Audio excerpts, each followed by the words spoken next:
सिक्किम में कैप नेताओं पर हुए कथित हमले में एनएचआरसी ने दिखाई सख्ती। राज्य पुलिस को 8 हफ्ते के अंदर उचित कार्यवाही करने के दिए निर्देश। नमस्कार, मैं हूं केवल तामंग और आप देख रहे हैं खबर समय सिक्किम। सिक्किम की सिटीजन एक्शन पार्टी ने बताया है कि राष्ट्रीय मानवाधिकार आयोग यानी कि एनएचआरसी ने 17 जुलाई 2025 को राजधानी गैंगटॉक के सदर पुलिस स्टेशन परिसर में कैप नेताओं पर हुए कथित हमले के संबंध में एक महत्वपूर्ण कदम उठाते हुए गैंगटॉक के पुलिस अधीक्षक को एक आधिकारिक ईमेल जारी कर राज्य पुलिस से इस मामले पर विस्तृत रिपोर्ट मांगी है और 8 सप्ताह की समय सीमा में कार्यवाही सुनिश्चित करने को कहा है। कैप के अनुसार एनएचआरसी ने शिकायतकर्ता पोबिन हांग सुब्बा द्वारा दाखिल शिकायत पर संज्ञान लेते हुए 24 नवंबर 2025 को गैंगटॉक के पुलिस अधीक्षक को एक आधिकारिक ईमेल जारी किया है, जिसमें आयोग ने यह भी स्पष्ट किया है कि जांच प्रक्रिया में शिकायतकर्ता को पूरी तरह शामिल रखा जाए और सभी प्रगति की सूचना समय समय पर दी जाए। निर्देशों का पालन करने के लिए पुलिस को 8 सप्ताह की समय सीमा भी दी गई है, ऐसा कैप सिक्किम ने बताया है।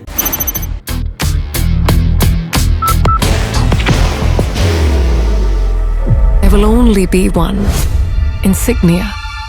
सिक्किम की राजधानी गैंगटॉक के सदर पुलिस स्टेशन परिसर में 17 जुलाई 2025 को सिटीजन एक्शन पार्टी के नेताओं पर कथित हमले के मामले में राष्ट्रीय मानवाधिकार आयोग यानी कि एनएचआरसी का हस्तक्षेप ऐसे समय में आया है जब राज्य पुलिस की ओर से कार्यवाही की गति को लेकर सिटीजन एक्शन पार्टी कई सवाल उठा रही थी। एक आधिकारिक बयान जारी कर कैप ने बताया है कि एफआईआर दर्ज हुए 90 दिन से अधिक बीत जाने के बाद भी कोई ठोस कार्यवाही सामने न आना चिंताजनक है और यही देरी एनएचआरसी के हस्तक्षेप का प्रमुख कारण बनी है। पार्टी ने यह भी कहा है कि यह स्थिति प्रशासनिक संवेदनशीलता और त्वरित प्रतिक्रिया क्षमता पर गंभीर सवाल खड़े करती है, क्योंकि एक साधारण मामले में भी नागरिक को राष्ट्रीय मानवाधिकार आयोग तक जाना पड़ रहा है। अब सिक्किम जैसे छोटे और अपेक्षाकृत शांतिपूर्ण राज्य में किसी मामले को राष्ट्रीय मानवाधिकार आयोग तक ले जाना एक असामान्य घटना है।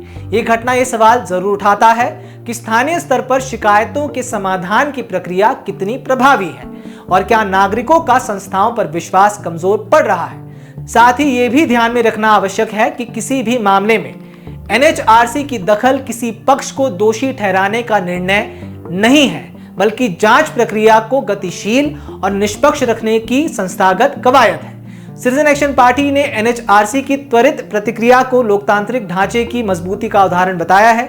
दूसरी ओर यह भी अपेक्षित है कि राज्य पुलिस आयोग के निर्देशों का पालन करते हुए आवश्यक तथ्यों को सामने लाएगी और ये सुनिश्चित करेगी कि कोई भी जांच अनावश्यक विलंब के कारण अविश्वसनीय ना हो।